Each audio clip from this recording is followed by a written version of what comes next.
বিসমিল্লাহির রহমানির রহিম। সূরা বাকারা থেকে পড়া হচ্ছে। আজকে ২৯ নম্বর আয়াত থেকে পড়া হচ্ছে। তিনিই তো ওই যিনি তোমাদের জন্য দুনিয়ার সব জিনিস সৃষ্টি করেছেন। এরপর তিনি আসমানের দিকে মনোযোগ দিলেন এবং ৭টি আসমান তৈরি করলেন, আর তিনি প্রত্যেক জিনিসের ইলমই রাখেন। হে নবী, ওই সময়ের কথা একটু খেয়াল করুন যখন আপনার রব ফেরেশতাদেরকে বললেন, আমি পৃথিবীতে এক খলিফা বানাতে যাচ্ছি। তখন ফেরেশতারা আরজ করল, আপনি কি সেখানে এমন কাউকে নিয়োগ করতে চান যে এর ব্যবস্থাকে নষ্ট করবে ও খুন খারাপি করবে? আপনার প্রশংসা সহ তাসবিহ করা ও আপনার পবিত্রতা বয়ান করার কাজ তো আমরাই করছি। আল্লাহ বলেন, আমি যা জানি তোমরা তা জানো না। এরপর আল্লাহ আদমকে সব জিনিসের নাম শিখালেন। তারপর এসব জিনিসকে ফেরেশতাদের সামনে পেশ করে বললেন, যদি তোমরা এ ধারণা সঠিক হয়ে থাকে তাহলে এসব জিনিসের নাম বলো তো দেখি। তারা আরজ করল, শুধু আপনিই তো সব দোষ থেকে পবিত্র রয়েছেন। আমরা তো শুধু ততটুকুই জানি যতটুকু আপনি শিখিয়ে দিয়েছেন। আসলে শুধু আপনিই সবকিছু জানেন ও বোঝেন।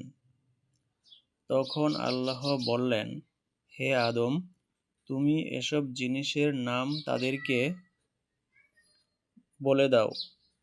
যখন তিনি তাদেরকে ওইসবের নাম বলে দিলেন, তখন আল্লাহ বললেন, আমি কি তোমাদেরকে বলিনি যে আমি আসমান ও জমিনের সকল গোপন বিষয় জানি?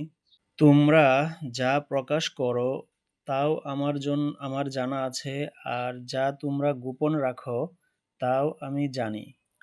তারপর আমি যখন ফেরেশতাদেরকে আদেশ দিলাম, আদমের সামনে নত হও, তখন ইবলীস ছাড়া সবাই নত হল। সে অস্বীকার করল ও অহংকার প্রকাশ করল এবং কাফিরদের মধ্যে শামিল হয়ে গেল। এরপর আমি আদমকে বললাম, তুমি ও তোমার বিবি দুজনেই বেহেশতে থাকো এবং সেখান থেকে যা ইচ্ছা তাই মজা করে খাও, কিন্তু এই গাছটির কাছেও যেও না, তাহলে তোমরা জালিমদের মধ্যে গণ্য হবে। শেষ পর্যন্ত শয়তান দুজনকেই সরিয়ে নিল এবং তারা যে অবস্থায় ছিল তা থেকে তাদেরকে বের করে ছাড়ল। আমি তখন হুকুম দিলাম, এখন তোমরা সবাই এখান থেকে বের হয়ে যাও। তোমরা একে অপরের দুশমন। তোমাদেরকে দুনিয়ায় একটা বিশেষ সময় পর্যন্ত থাকতে হবে এবং সেখানেই জীবন যাপন করতে হবে। ওই সময় আদম তার রবের কাছ থেকে কিছু কথা শিখে তাওবা করল, যা তার রব কবুল করে নিলেন।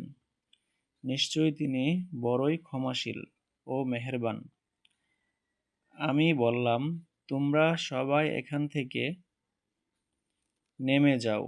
এরপর যখনই আমার পক্ষ থেকে তোমাদের কাছে কোনো হেদায়েত পৌঁছবে, তখন যারা আমার হেদায়েত মেনে চলবে তাদের জন্য কোনো ভয় ও চিন্তার কারণ থাকবে না। আর যারা তা মানতে অস্বীকার করবে আর আমার আয়াতগুলোকে মিথ্যা বলে উড়িয়ে দেবে, তারাই দোজখের অধিকারী।